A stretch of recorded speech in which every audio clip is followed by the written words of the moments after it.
The first of the Title III Part A budget screens we are going to review is the Title III Part A Immigrants Students Budget. This operates just like any standard Nexus budget. There aren't any special considerations. There is a budget summary and a budget detail and a budget items. And the budget items is where you will put your individual budget items, and an attachment screen, as well as the flag budget item screen. So first, by visiting the budget summary screen, if you haven't put in your contact information for your business office and project contact, you will get an error, but that's already been done. You will see under budget areas, I have $1,228 available for equitable services from a prior screen I need to allocate. And then I have $15,342 also that needs to be allocated. Also on a previous screen, I indicated I would be taking $338 indirect costs. So that is why that shows up there. So first I will go to budget items and enter the $1,228 private school equitable services budget item. And there were two private schools, and I chose one of them to be served, and that's why it's the only one that shows up.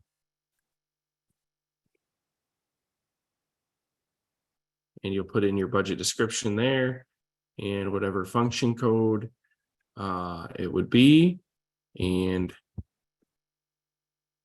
228, and we save.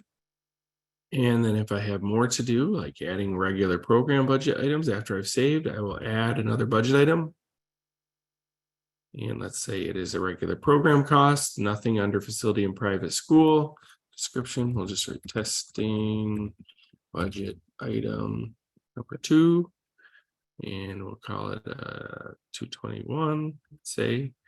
And we will call it purchase service 5,000.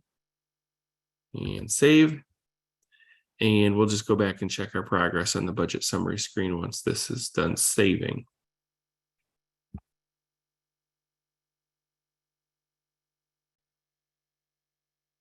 Now that I'm back on the Title III Part A Immigrant budget summary screen, you'll see I've got my $1,228 equitable services item here. It should have been a $371. See, I put a 125, and then a 221 for a program budget item. I've still got some money left to allocate, but you'll see down here I've already met my equitable services available amount, so I have a zero balance, and I've got some more to spend here. So it's pretty standard budget in Title III Part A Immigrant. Not a lot of extras to do there. Next, we'll be moving on to Title III Part A English Learner for a district that's not a member of a consortium or a consortium lead. If you are a district that receives Title III Part A English Learners and you are on your own, you're not a member of a consortium, this is what your batch of screens will look like. You have a budget summary screen, budget detail, which we don't typically use. Budget items is where you'll enter your budgets and you'll flag budget items. This is one of our test cases that we were working on previously, and we had practiced the consortiums.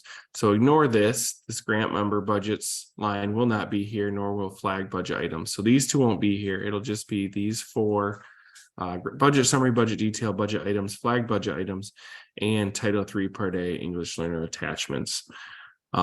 So you will see on the budget summary screen, I have not entered any of my contact information yet. So that's why those errors are there. But we'll also see that based on what I've elected on previous screens, I've got $1,611 available for equitable services, and the rest is program costs. And so to add budget items for that, I would go down to budget items. And if it's equitable services, just like some of the other screens we viewed, you choose equitable services program cost. Then you must choose the facility, and in this case, there was only one school participating, private school, so I would choose that one, and then I would enter the description, function code 371, and I would enter in which of these categories it would fall under, and possibly FT and hours. Now, if it's a program cost, we go program cost. We remove the facility private school. There's no need for that. And then I would do the same thing. So that is how you would enter budget items as a Title III Part A English learner district. Now let's take a look at the Title III Part A English learners budget for a consortium lead. So if you were a consortium lead, you know you'll have to enter budget items for grant members who choose services only, and you'll have to enter grant budget items for grant members who choose funding and services.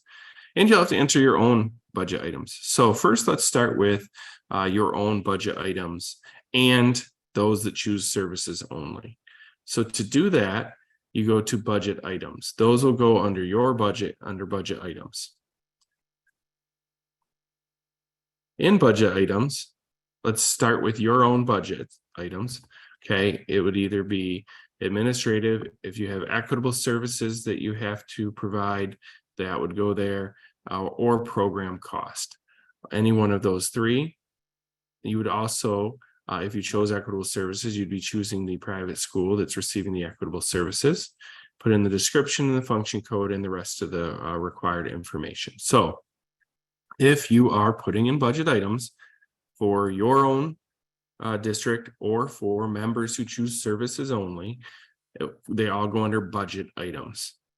Now, if I am putting in a budget item for one of my members who chose services only, when I enter in that, I will put program cost, and I will put in the name of the district first. So in this example, let's just pretend Grand Ledge is a member. So I'll put Grand Ledge, then it could be direct administrative costs that was agreed upon. If that's the case, I would put direct administrative cost, and I would put 252 function code for fiscal services, and then I would put in the agreed upon amount and save. If it is for their equitable services, I would put the name of the district, equitable services, the actual description of what is being provided, and 371 function code, and save. Then for program costs, for their own program, then it would just be the name of the district and then whatever the budget item is for their program cost and the appropriate function code and dollar amounts below, and save. As the consortium lead, your budget summary screen, you'll notice that as the fiscal agent or your own district, you'll see the amount that you accepted. Additionally, you will see your amount plus any of the consortiums that agreed to participate in your consortium. Down below, this is just for your district, right? So the amount of funds that your district will be accepting plus any that chose services only. For your consortium members, all of their budgets are handled slightly differently. They fall under grant member budgets. And like if we choose our first example here, Belding, we click on that budget summary. Under Belding's grant member budget summary screen, you will see that they have $73,572 to allocate. This is pulled in from their grant amounts when they accept the invitation to join the consortium for funding and services only. Right. So for a funding and services member of your consortium, you would go to grant member budgets, go to the down arrow and go to budget items, and that's where you would enter in any of the budget items for that specific district. Again, funding and services only. So for program cost, they're all going to fall under program cost this year. But similarly to what we did for our members who chose services only, you're going to put in, if it's an equitable share, you would put that in plus the name of the private school and then the description along with the function code and the funding below. How you find out your equitable share, you use the Title III Part A English Learner Equitable Share Calculation worksheet on our website. You do not use Nexus for that for this year. If you are going to be providing some direct administrative cost for that grant member, you will put in direct admin cost and any other detail that would go with that, along with the function code 252, and then the appropriate funding below that.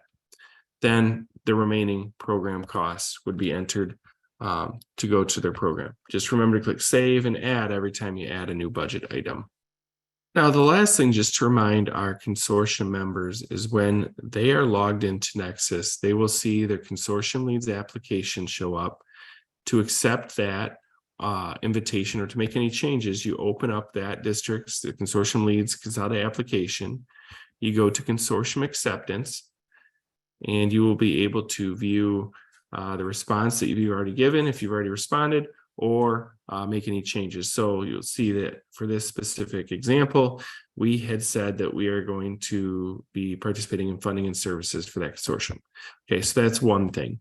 All right, we're going to go back to our home screen, and we're going to go into our consolidated application for our own district, because I want to show you what you will need to remember to do pertaining to Title III English Learner when you're a member of a consortium.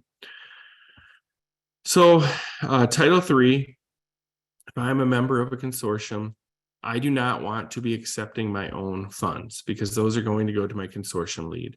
So under review grant selections, if I am a Title III Part A English Learner Consortium member, I will choose to not take any of my English Learner funds and choose do not apply.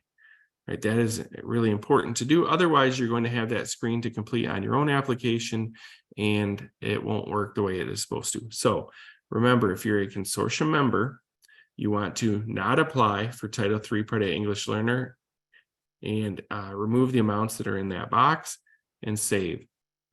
Your funds, when you accept that invitation, are going to go directly to your consortium lead.